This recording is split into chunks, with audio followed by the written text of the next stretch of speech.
Bonjour à tous, c'est Isabelle, bienvenue sur ma chaîne. Je vous retrouve enfin après 3 semaines d'absence. Je suis partie en vacances, je suis revenue, j'ai pas eu le temps de filmer.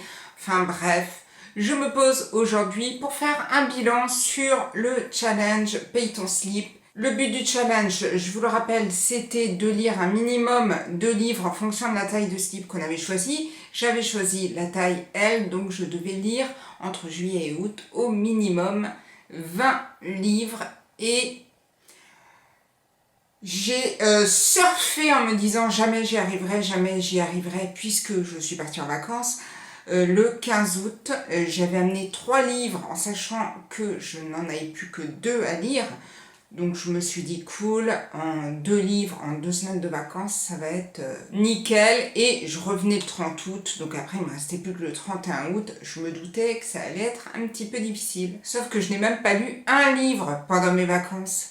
Ce qui fait que je suis revenue de vacances le 30 août et je n'avais toujours pas fini le 19e livre que j'avais à lire. J'ai mis un petit coup de fouet, j'ai terminé ce 19e livre et je me suis lancée à corps perdu en me disant allez, j'en commence un autre et puis si j'arrive à le lire très rapidement, si bien ça va le faire.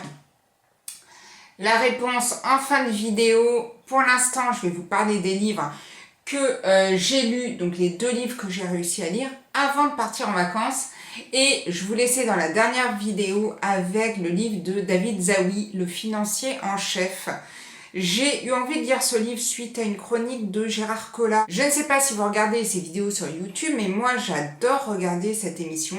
J'aime beaucoup Valérie Expert, je trouve qu'elle est très pertinente. Et Gérard Collard, forcément, vu qu'il est libraire, je me dis qu'il a peut-être des bouquins qui lui ont vraiment plu et qui pourraient me plaire. C'est pas toujours le cas.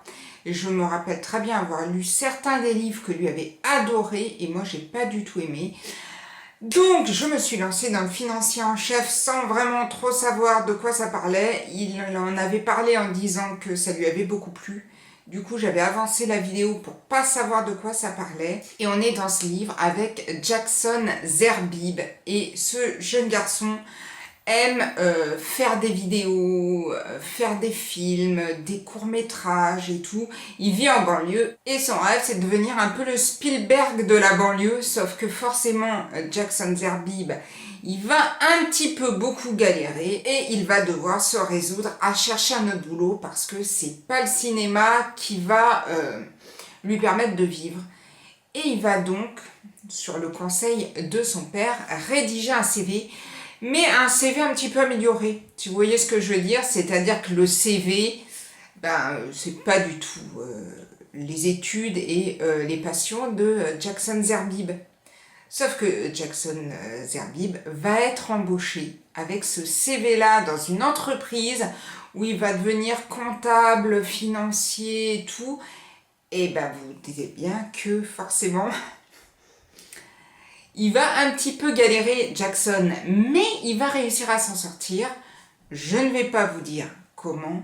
C'est un super livre, ça se lit hyper facilement. C'est un livre pour l'été, c'est un livre qui est léger, avec des personnages vraiment attachants. C'est un livre qui se lit hyper facilement. Et cette fois-ci, je suis d'accord avec Gérard Collard. J'ai, comme lui, vraiment beaucoup aimé ce bouquin-là. Donc n'hésitez pas, si vous le voyez passer ou si vous le trouvez en librairie, à vous le procurer. Vraiment un super bouquin. C'était le premier livre que je lisais de cet auteur. Ça me donne envie d'en découvrir d'autres. J'ai ensuite lu le dernier R.J. Ellory, Le jour où Kennedy n'est pas mort, paru aux éditions Sonatine. J'aime beaucoup R.J. Ellory. J'avais été un peu déçue de son dernier livre qui est Le chant de l'assassin. J'avais trouvé ça assez long. J'avais pas forcément aimé ce bouquin-là. Du coup, j'avais hâte de découvrir celui-ci. Surtout que moi, c'est vraiment un moment de l'histoire qui m'a beaucoup intéressée, c'est l'assassinat de Kennedy. C'est vraiment une histoire captivante, l'histoire de cette famille Kennedy et tout, et du coup, je voulais lire celui-ci. On est ici le 22 novembre 1963. John Fitzgerald Kennedy part donc, il est à Dallas, il part pour faire un cortège présidentiel, et comme vous le savez, il se fait assassiner par Lee Harvey Oswald. Sauf que dans ce bouquin-là, il ne se fait pas assassiner. Il passe avec sa voiture, il ne se fait pas assassiner et on continue à voir donc l'évolution de la carrière politique de John Fitzgerald Kennedy, ce qu'elle aurait pu être si cet homme n'avait pas été assassiné. Parallèlement à ça, on suit le personnage de Mitch Newman. Mitch Newman, c'est dur à dire, est un jeune homme et il va apprendre au début de ce livre le suicide de son ex-petite amie, une ex-petite amie qu'il a laissé tomber avant de partir en Corée, mais qu'il a toujours aimée. Et cette petite amie, Jean Boyd, va donc se suicider. Lui va trouver ça bizarre et il va vouloir enquêter sur ce pseudo-suicide auquel il ne croit pas du tout. Et on va donc partir sur l'enquête de Mitch, partir sur aussi le clan Kennedy, la politique. Certes, c'est pas non plus poussé au plus haut point, mais on voit aussi la politique de Kennedy et surtout les travers un peu de cet homme qui aimait les femmes, enfin. Plein de choses hyper intéressantes. J'ai adoré ce bouquin. J'ai vraiment... je n'arrivais plus à le lâcher. J'ai adoré toujours l'écriture d'R.J. Ellory. Et j'ai vraiment trouvé que c'était un bouquin hyper intéressant. Et ça permet de se dire, est-ce que si John Fitzgerald Kennedy n'avait pas été assassiné, est-ce que son histoire aurait continué comme celle qui est indiquée dans le bouquin? Si vous avez envie de le découvrir, franchement, foncez, n'hésitez plus. C'est vraiment une super lecture que j'ai fait pour cet été. Et c'est vrai que ça change de ce qu'il a l'habitude d'écrire. Et ça change aussi de ce que j'ai l'habitude de lire. Donc ça tombait plutôt bien. En tout cas, n'hésitez pas à vous procurer le R.J. Ellory. Et on part donc avec les deux livres que j'ai lus. Un livre que j'ai amené avec moi en vacances. Si vous suivez mes vidéos, ça ne va pas être une grande découverte pour vous, puisque depuis le mois de juillet, depuis que je vous ai annoncé la palle des livres que je voulais lire pour ce challenge, je vous ai dit c'est le livre que je vais amener avec moi en vacances. Il s'agit des Demoiselles d'Anne-Gaëlle Huon, c'est paru aux éditions Albin Michel. Et quelle couverture, je la trouve magnifique, cette couverture pour l'été. Sublime. Alors, je savais que ça tournait autour du Pays Basque, que ça tournait autour des espadrilles, puisqu'elle en a beaucoup parlé sur les réseaux sociaux. Et donc, du coup, bon, je voyais un petit peu ce que c'était, mais j'ignorais quand même une grande partie de l'histoire. On est ici avec Rosa, et Rosa est une jeune fille, une jeune espagnole. Elle part avec sa sœur Alma, elle va traverser les Pyrénées pour arriver à Moléon pour travailler dans une usine qui fabrique des espadrilles. Ces jeunes femmes qui traversaient l'Espagne, j'ignorais totalement que ça existait, s'appelaient les Hirondelles. Et elle va donc arriver à Moléon, elle va devenir couseuse, je pense que ça se dit comme ça, elle va devenir couseuse d'espadrilles et elle va faire la rencontre des demoiselles et tous ces personnages très riches, très différents. Il y a des personnages très attachants, d'autres qu'on déteste, d'autres qui évoluent au fil du roman. Et moi, j'ai vraiment beaucoup aimé ce livre. Du coup, je l'ai amené en vacances. Alors vous allez me dire, oui, mais si tu as beaucoup aimé le livre, pourquoi tu l'as pas lu plus vite? Parce que j'étais en vacances et que j'ai fait pas mal de choses, mais surtout parce que quand un livre me plaît, j'ai tellement pas hâte d'arriver à la fin que je me dis non, allez, tu lis 2-3 chapitres, après t'arrêtes parce que j'ai envie de me laisser porter par les personnages et j'ai envie de vivre le roman et de vraiment prendre mon temps. Du coup, j'ai bien pris mon temps, presque même un peu plus de 2 semaines pour lire celui-ci, mais ça valait le coup. C'est vraiment, comme à chaque fois, des personnages très forts et une écriture très très agréable. C'est un roman pour l'été. Si vous ne l'avez pas lu, faites-vous votre opinion, mais alors moi, personnellement, j'ai vraiment beaucoup aimé. En plus de ça, arrivent des personnages qu'on connaît, Charlot, il y a Christian Dior, il y a Yves Saint Laurent, enfin il y a vraiment plein de personnages qui font leur irruption dans ce bouquin avec Rosa et J'ai vraiment adoré. N'hésitez pas à le lire et à me dire ce que vous en avez pensé. Mais en tout cas, pour une lecture d'été, je me dis que c'est plutôt pas mal. Et on arrive sur le dernier livre.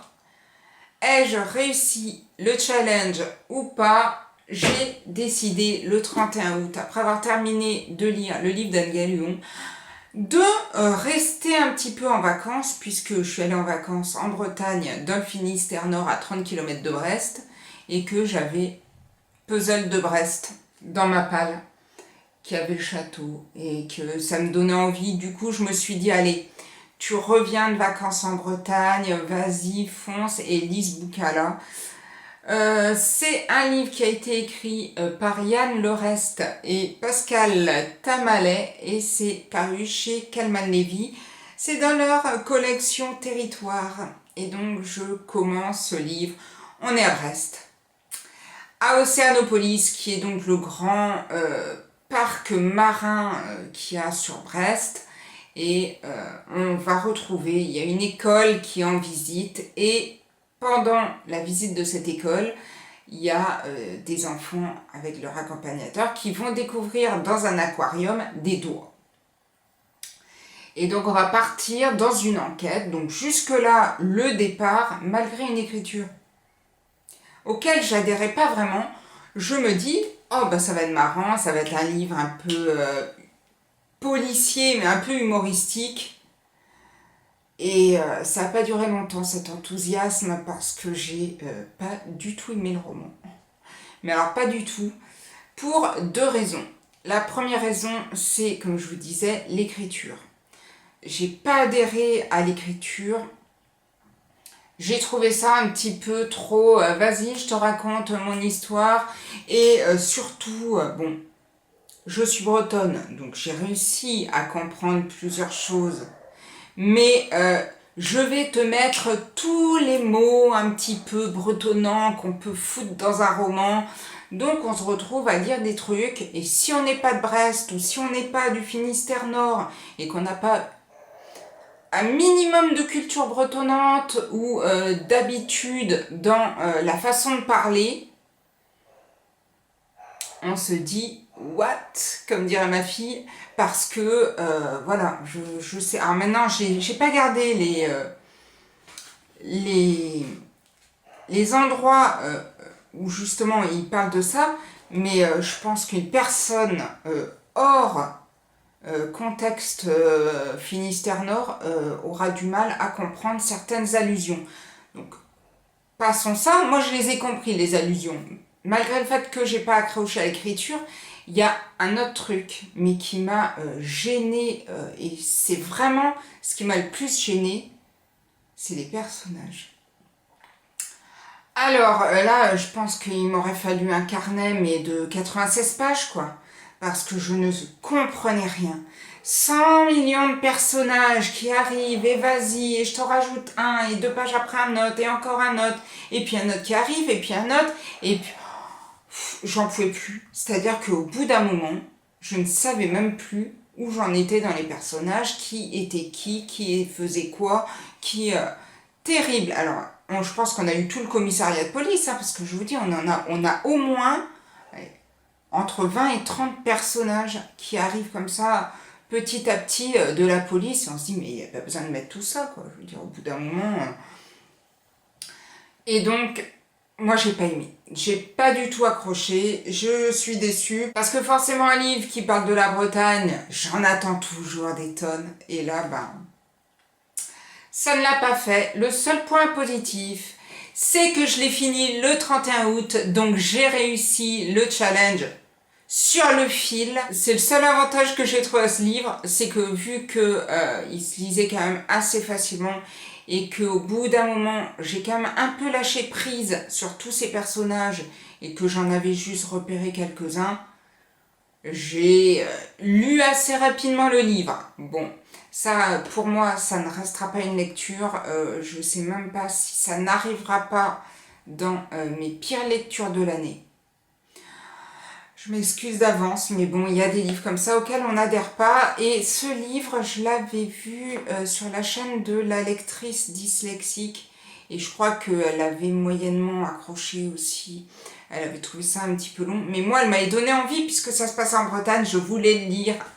Bon, bah, j'aurais peut-être dû m'abstenir. Voilà. En tout cas, on en a fini avec les livres qui m'ont permis de finir le challenge. J'étais quand même super soulagée parce que je me suis dit, si j'arrive au bout du challenge, après avoir lu 19 livres ou 19 livres et demi, j'aurais eu les glandes. Donc c'est vrai que du coup, je suis quand même super contente de l'avoir réussi. Et depuis une semaine, j'ai à peu près lu, allez, si j'ai lu 150 pages, pour deux raisons. La première raison, c'est que j'ai repris le boulot. Et que quand on revient de vacances, bah, on est un petit peu déprimé, on a encore la tête en vacances et on n'a pas envie de lire. Et au moment où j'ai eu envie de lire, est tombé que je devais lire obligatoirement pour la semaine prochaine, c'est-à-dire cette semaine, un livre pour une formation que j'ai au travail sur, je crois que c'est les romans jeunesse ou les romans ados, un truc comme ça. Donc on a eu toute une liste. Et forcément, j'aurais pu choisir la simplicité, puisque dans la liste, il y avait quand même tous les Harry Potter. Et j'aurais pu me dire, allez, je les ai tous lus, donc on va choisir ça, et je lis rien. Je continue à lire ce que j'aime lire, et puis j'y vais cool. Et forcément, eh ben, comme je suis un petit peu maso, j'ai décidé de choisir un roman dans la liste que je n'avais pas lu. Et j'ai commencé, alors on avait quand même une large liste, et j'ai commencé un roman policier pour jeunes ados qui s'appelle 10 et qui est écrit par Marine Carteron. Donc c'est les fameuses 150 pages, donc je suis à peu près à la moitié du roman. C'est un roman pour le travail, c'est-à-dire que c'est pas un roman que j'aurais choisi. J'ai quand même eu la surprise de voir que ça se passait dans le Finistère Nord, sans le savoir. J'ai quand même pris sur toute la liste le seul qui se passait dans le Finistère Nord. Mais voilà, c'est un roman jeunesse, et donc pour moi, c'est quand même plus difficile. J'aurais préféré un bon thriller adulte, bien raide. Mais bon, c'est comme ça, je suis donc à peu près à la moitié du livre, et il faut que je l'ai fini pour la formation qui est jeudi prochain.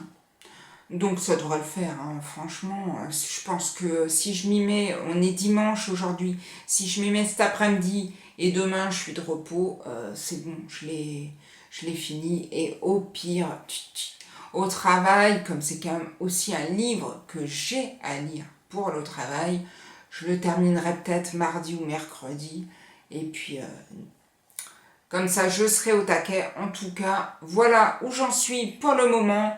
Challenge réussi, et actuellement je suis dans un roman jeunesse, affaire à suivre. J'espère que vos vacances se sont bien passées, j'espère que votre challenge s'est bien passé si vous l'avez fait. Et ben, n'hésitez pas à me dire si vous avez eu des coups de cœur, par exemple pendant les 15 derniers jours, les 3 semaines où j'ai été absente. Je serais bien curieuse de me refaire une petite palle à la rentrée. Il y a la rentrée littéraire aussi qui arrive, il y a plein de livres que j'ai noté, qui me tente et tout. Forcément, je ne pourrais pas tout lire, mais n'hésitez pas vous à me dire les livres que vous avez lus récemment, qui vous ont plu, qui vous ont touché, que ce soit du thriller ou pas. Et moi, je vous souhaite en tout cas de belles lectures, et je vous dis à bientôt pour une prochaine vidéo. Prenez soin de vous. Ciao, ciao!